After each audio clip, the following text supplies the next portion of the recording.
When I thought of making this video, I had two options. First one, to rant about Dil Bechara being the last film of Sushant Singh Rajput and cash upon the emotionality of people by talking great things of what Sushant has done in his last film.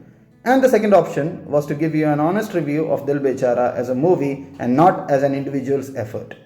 I chose the second option, and here is an honest review of Sushant Singh Rajput starrer Dil Bechara released on Disney Hotstar.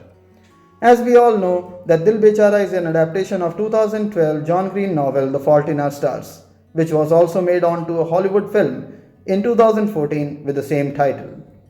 Those who have read the book and seen the movie know exactly what happens. Plot-wise, there are no surprises in Dil Bechara. We know that Kizie Basu, played by Sanjana Sanghi, Kizie because she was born in Zambia and it's a Zambian name, which means someone who never lets go, and Immanuel Rajkumar Junior, aka Manny, played by Sushant, will forever be star-crossed. Both have cancer, she of the thyroid and he of bone.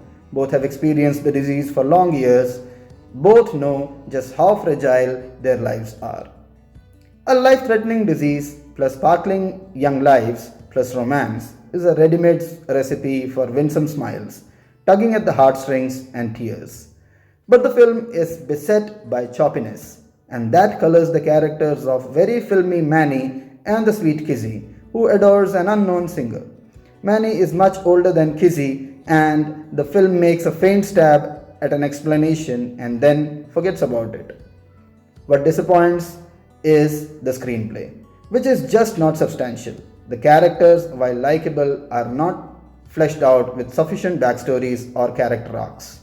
Many scenarios and secondary characters appear without introduction or explanation. For instance, the opening scenes show Kizie attending a stranger's funeral, something it is hinted she does often, but the habit is not referred to again, nor is it explained. This is tragic, as it would have actually provided much needed depth to the character and story.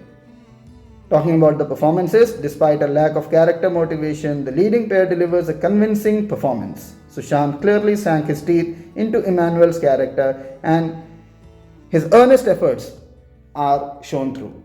He is the ever-laughing, jovial and bright Manny through and through.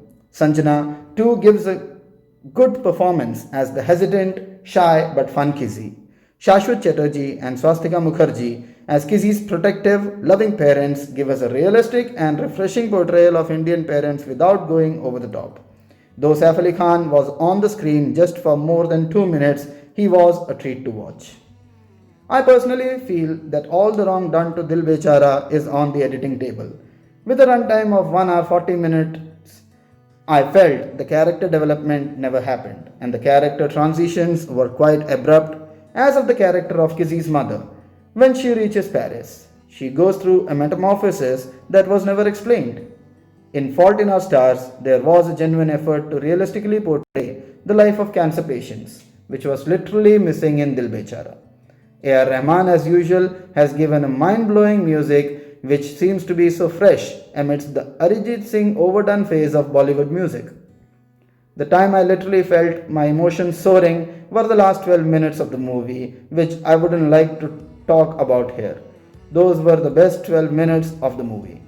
According to the reports, Dil Bechara should have released much earlier. One of the major delays was caused by the suspension of director Chhabra in a Me Too allegation. He was cleared and returned to the film, which was supposed to have come out last November. If the movie had released before the sad demise of Sushant Singh Rajput, would the people respond to this movie then as they have responded today? That remains a question to ponder upon. That's it, guys. Please don't forget to subscribe to my channel. Thank you.